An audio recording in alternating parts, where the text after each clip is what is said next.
MBC가 총선이 끝나자마자 탐사 보도로 두창이를 시원하게 때렸는데 아주 중요한 부분이었습니다. 핵심 내용 요약해서 보고드립니다. 총선을 앞두고 선관위가 투표장에 대파를 가지고 들어올 수 없다는 지침을 내놨습니다. 대파를 가져오는 걸 정치적 행위라고 판단한 것인데 소셜미디어에서는 선관위의 방침을 비꼬는 풍자가 넘쳤고 대파를 보고 표심을 청했다는 유권자도 있었습니다. 이렇게 총선 기간 대파는 고물가와 불황 등 한국 경제의 문제를 함축한 상징물이 됐습니다. 보통 물가 상승은 화랑일 때 빨라집니다. 경기가 좋아 소비가 살아나면 가격도 올라가기 때문입니다. 그런데 이번 인플레이션은 좀 다릅니다. 불황인데도 물가가 오르고 있으며 실질 임금은 2년 연속 하락했습니다. 즉 힘들어진 서민과 중산층이 허리띠를 졸라맬 수밖에 없는 상황입니다. 이런 심각한 경제 위기를 MBC는 직역했는데 너무 걱정입니다. 관련한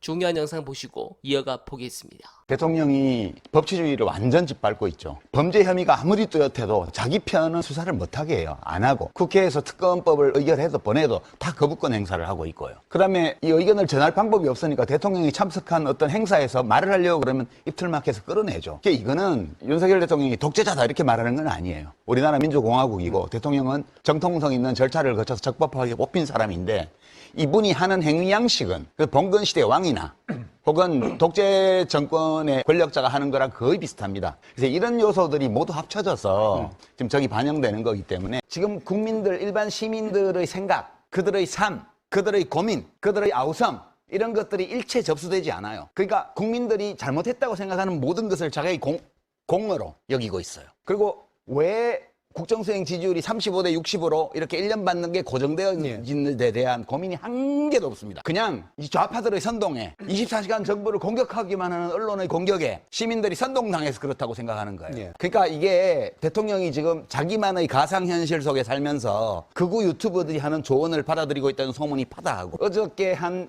그 담화는 보면 그냥 대통령의 가상현실이 어떤 모습을 갖고 있다는 걸 거기서 알 수가 있어요. 네, 이런 부분을 보면 앞으로 대한민국이 망해가는 속도는 더 빨라질 것으로 보입니다. 그래서 윤석열은 자신이 나락으로 떨어지는 중이라는 부분은 본능적으로 알 겁니다. 역대급 정치 검사이기 때문에 그 정도는 알겠죠.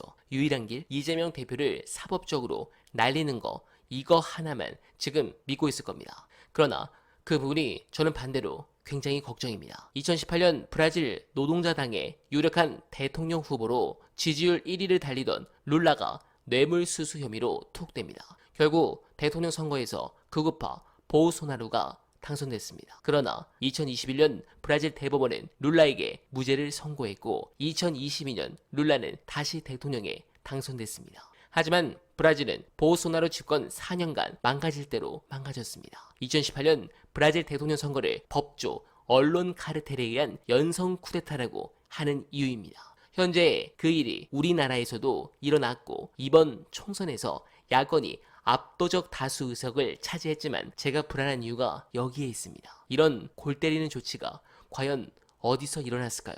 만에 하나 다음 대통령 선거 전에 한국 사법부가 유력한 야당 지도자들을 감옥에 가두고 피선거권을 박탈하는 결정을 한다면 이 나라는 어떻게 될까요? 그래서 민주당은 시간을 두고 저들의 실정으로 반사 이익을 얻는 정치를 해선 안 된다고 생각합니다. 설마 대법원 판결이 그렇게 빨리 나오겠어? 아닙니다. 저들은 상식을 넘어서는 자들입니다. 그래서 민주당은 이번 승리에 방심하지 말고 개혁의 속도를 더 내주시길 부탁드리면서 어날바는 오늘도 최선을 다하겠습니다. 여러분 고맙습니다.